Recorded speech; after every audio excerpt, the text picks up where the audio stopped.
news this week. A lot of stuff has happened, so let's jump in with the Fortnite news first. So Fortnite kinda got a pretty big update in the last week. They were basically teasing the return of Midas. So a lot of people that play Fortnite know exactly who that is. Returning villain character that is very popular within the Fortnite community. So people got very, very excited about that. As of right now, there are quests and things that you can do right now related to Midas in the Fortnite launcher. You can see them if you select, the current quests or challenges. And additionally, Fortnite not only updated the game and added, a few new weapons, but they also nerfed some of the broken kind of weapons when the season launched. So the lightning no longer goes through builds like it used to, so it's much, much easier to use and avoid now. So it's kind of nicer this way, I think. Fortnite also added the Hades chain to the game. It's basically like a grappling hook that you can bring enemies to you, and you can use as a melee attack as well. So it's pretty useful. Fortnite also added the drum gun back to the game, and the most important thing that they added is the limited time lava mode. So this was a mode that existed for years now in Fortnite, but it only comes back usually for a week or two. This is a special mode that the floor is basically lava, and little by little the lava just keeps going up and up until you are forced to fight in the tiniest area at the end of the game on the high ground somewhere where the lava can't reach. So it's pretty intense, very exciting, and I have died so many times playing this mode already, but it's a lot of fun. So Fortnite's looking pretty good right now. Lots of changes, lots of talk about the future of the game as well. Fortnite is going to be adding some new Unreal Engine creative stuff that you'll be able to use for creations in the Unreal editor very, very soon for Fortnite games and things like that. There have been a lot of updates for Lego Fortnite and teasers of upcoming things that will be arriving shortly. The only thing that hasn't gotten that much information, to be honest, has been Rocket League racing in Fortnite. And the Fortnite Festival, I feel, could use some better updates, because that game is still really good, but it needs some things, I think, to make it even better. So Fortnite is doing very, very good right now. So let's jump over to some other news here. So one of the biggest game releases of the month just came out literally today. Dragon's Dogma 2. This is a big release. The original Dragon's Dogma, I think, came out on the PlayStation 3 and Xbox 360. That was a long time ago. But they finally released the sequel, and reviews have been very positive early on. But here's what happened. So reviews came out, they were very good. IGN, GameSpot, a lot of other websites were giving it pretty good review scores. People were excited. Then the game finally came out, and Capcom revealed all of the DLC, and some people got very, very angry about this. So it is definitely a little bit weird how Capcom kind of kept all this extra microtransaction stuff kind of secret. They did not reveal it until today when the game came out, and after people, pre-ordered and bought the game. So it's kind of getting review bombed on Metacritic and Steam reviews and stuff like that right now. But it's mostly for the microtransaction stuff. The game itself is pretty fun from what I've heard from people that have been playing it. They've been telling me the game is great. But yeah, they don't like this DLC microtransaction stuff. basically what the game has is it has like all these little things that are like $1 or $2, and it doesn't seem like a lot of money, but they add up.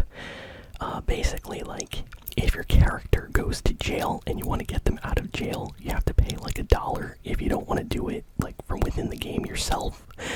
And then there's like a bunch of other things, like if you want to change your character's appearance after you started the game, you have to pay $1, or you have to like restart the game. But if you restart the game and you want to make a new character, you also have to pay like $1. So it's a little bit weird.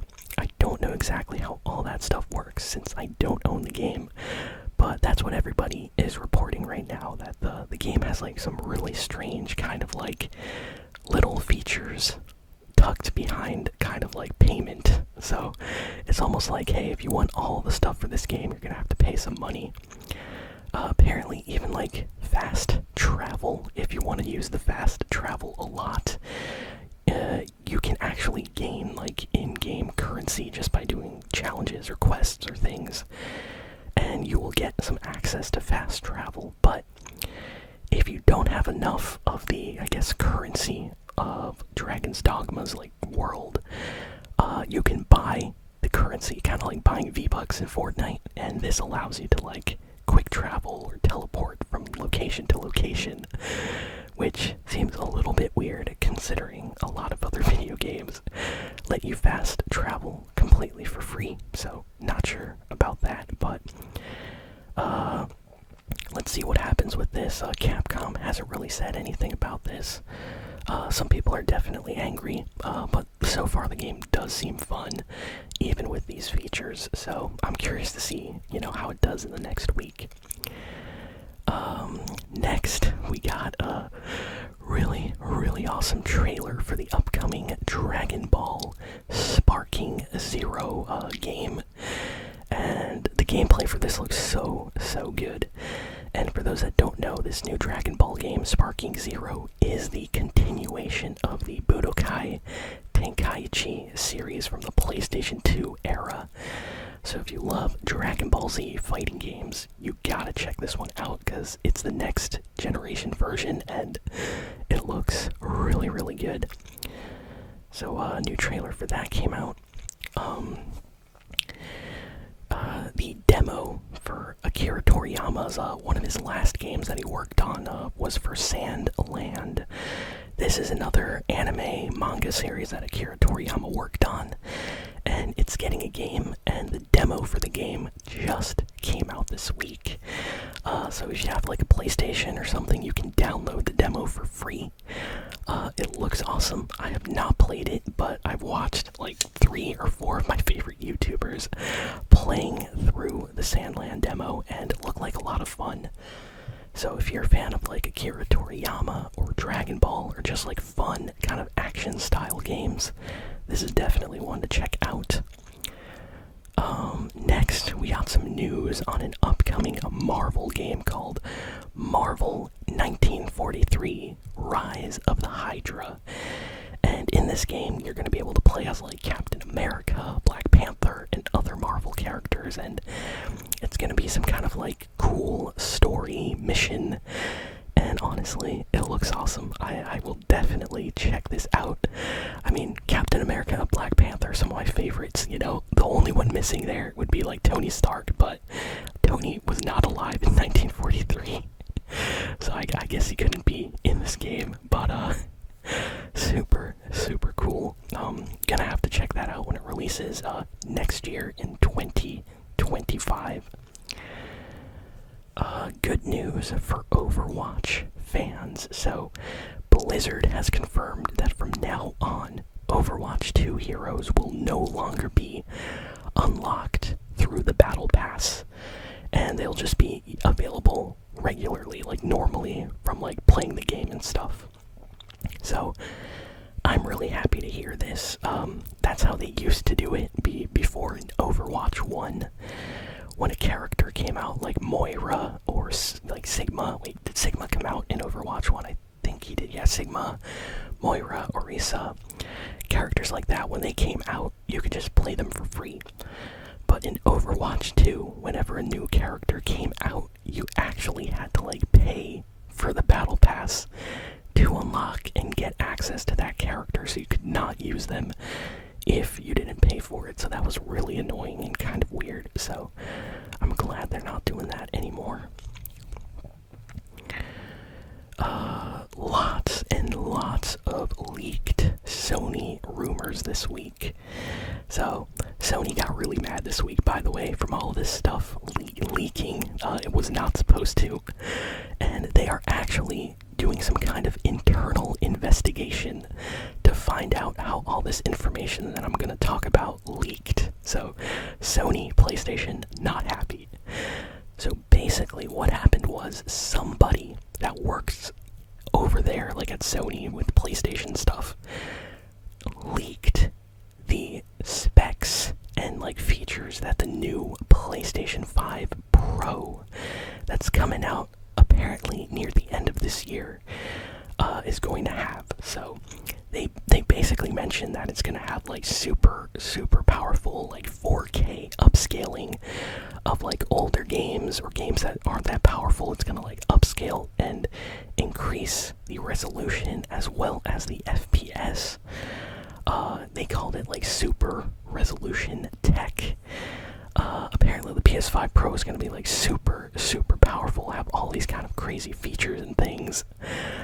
Honestly, I am very happy to hear that, because I always like to know what, Sony's working on. So I'm not going to go through every single thing that leaked, just because I don't want Sony to copyright strike the video, because a lot of like personal PS5 Pro stuff got leaked, and it seems like Sony is not happy. But all you gotta know is this stuff is pretty much confirmed. So PlayStation 5 Pro is coming out this year and is going to be much more powerful than the regular PS5.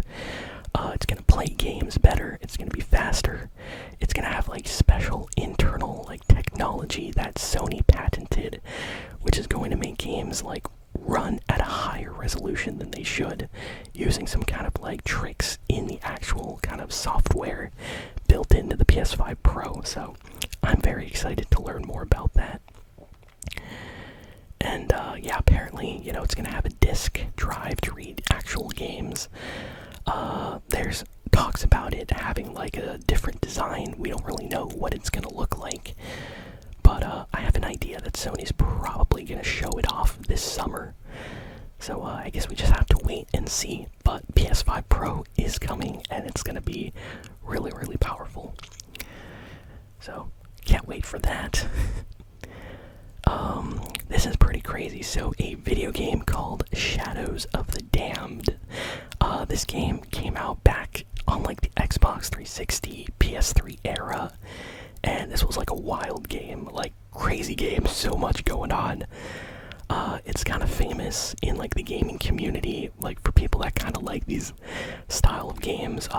The dialogue, like the voice acting in it is like crazy, and the stuff that goes on in this game is just insane. It's full of like absurd ideas and things like that, and it was a game that people thought would never ever get like remade or remastered, but yeah, it has been confirmed that it is getting a remaster. Honestly, I was not expecting to read that this week, but yeah, it's coming out. So it's called Shadows of the Damned. Some of you may have seen this character here. I'll put the wallpaper up from this game. Some of you may recognize this character. A lot of big YouTubers, Let's Players have actually played this game back when this first came out on like the PS3, I think. But yeah, very interesting. This game has so many crazy concepts going on. I can't even like describe the plot of this game. That's how crazy it is. But you're basically a guy. You end up going to like I think like underworld or something. You have like this gun, this like huge gun that's like talking to you, and you're taking out like these enemies, and you go through these really trippy environments, and it's full of like really quirky and edgy like humor and dialogue and stuff. It is bizarre, but if you like kind of like fun fun humor style games. Definitely something to check out. It's made, by the way, by the same person that made a lot of other games like No More Heroes, Killer 7, stuff like that. So definitely in that same boat. Lollipop Chainsaw is another game, I believe, made by the same creators. So pretty interesting to see that this game is getting remade. And let's see. I think that's actually all the big video game news for the week. Let me see. Yeah, that's pretty much it. We have one final piece of news, which is kind of like PlayStation 5 related, not PS5 Pro related, but PS5 related. Sony, they're trying to reach a goal of selling a certain amount of PlayStation 5 units before the end of the year, especially in their European and North American markets, I think. So Sony has reportedly, they're thinking of lowering the price of the original PS5, not the PS5 Slim, but the regular OG launch PS5 model. So if you don't own a PS5 and you wanted one, chances are it's gonna get lowered in price at, like, Best Buy, Walmart, Amazon, stores like that. So yeah, probably one of the best times to wait and get a PS5, because the PS5 Pro is gonna come out, and when it does, the Slim and the OG PS5 are definitely gonna go down in price. So perfect time to pick up a PS5, I think, especially for a good price. So yeah, that is all the news we got this week. Thank you all for listening, for watching. Please be sure to like, comment, share, and subscribe, and I'll see you all next time. So long.